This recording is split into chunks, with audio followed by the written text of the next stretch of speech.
This is a message from the former President, His Excellency Uhuru Kenyatta, during the ODM 20th anniversary celebrations in Mombasa. To the ODM family, distinguished guests, ladies and gentlemen, let me begin by thanking the leadership of the Orange Democratic Movement for inviting me to join you this evening as you mark your 20th anniversary. I had hoped to join you in person, but due to engagements booked earlier, I could not make it. In fact, that was an issue we were to discuss with my brother when he got back. Unfortunately, that did not happen. Even then, I celebrate with you, my brothers and sisters. I vividly remember the numerous meetings and engagements that gave life to the Orange Democratic Movement. Indeed, it was a movement born not out of political convenience, but out of conviction. A broad coalition then of political leaders who rallied the No campaign against the 2005 Kenyan Constitution. Tulikuwa tunaitwa Pentagon. It was a movement whose ideals began to shape Kenya's democratic journey. A journey that began 20 years ago when we joined hands with my brother, the late Right Honorable Raila Amolo Odinga, when he was the Liberal Democratic Party leader. I was the leader of the opposition in Kano. His Excellency William Ruto, Kalonzo Musyoka, Musalia Mudavadi, Najib Balala, and the late Joseph Nyaga. When we came together to form this movement, we did so not out of ambition, but out of conviction.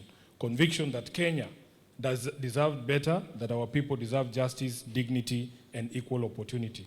As we moved to the 2007 election under the leadership of Baba Raila Amolo Odinga, the ODM was founded.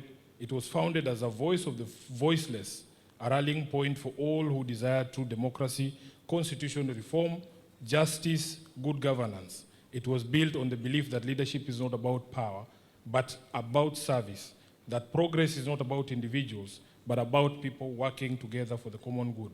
So you see, we believed that Kenya's strength lies in her diversity and that no single citizen should ever feel excluded from the promise of our nation because of where they come from, what they believe, their religion, or who they are. Allow me to share the core principles that we stood for at the time. Number one was democracy and good governance. We believed that sovereignty belonged to the people. We envisioned a Kenya where leadership is accountable, where power is not imposed but entrusted, and where government exists to serve and not to rule. I remember the conviction that drove us that democracy must never again be taken for granted in this country. We fought for free and fair elections, for transparent institutions, and for a culture of leadership guided by integrity and service. That spirit remains alive today. That spirit gave birth to the Orange Democratic Movement that we are celebrating here today. Number two was social justice and equity. ODM has always stood for social justice and equity, a Kenya where every person, regardless of their background, has a fair shot at success. We knew that political freedom without social justice was incomplete. Three, human rights.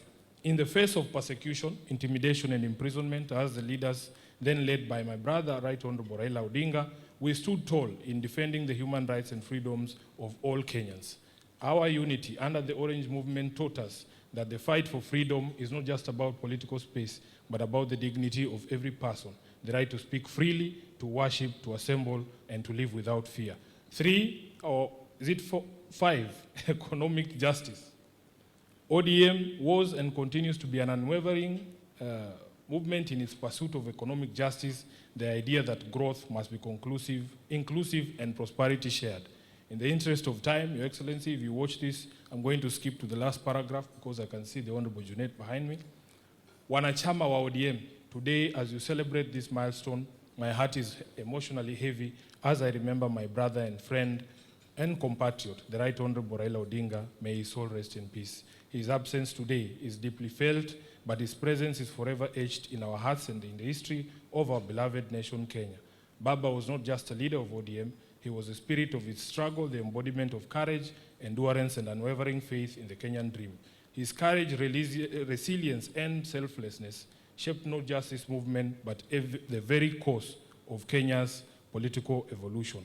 Let us keep alive his fight for democracy, accountability, and inclusion.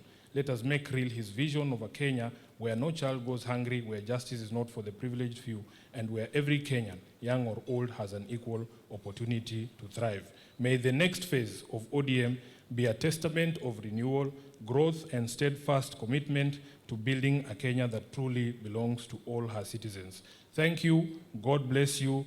God bless ODM, and God bless our beloved country, Kenya. His Excellency Uhuru Kenyatta, CGH, 4th President of the Republic of Kenya. I thank you.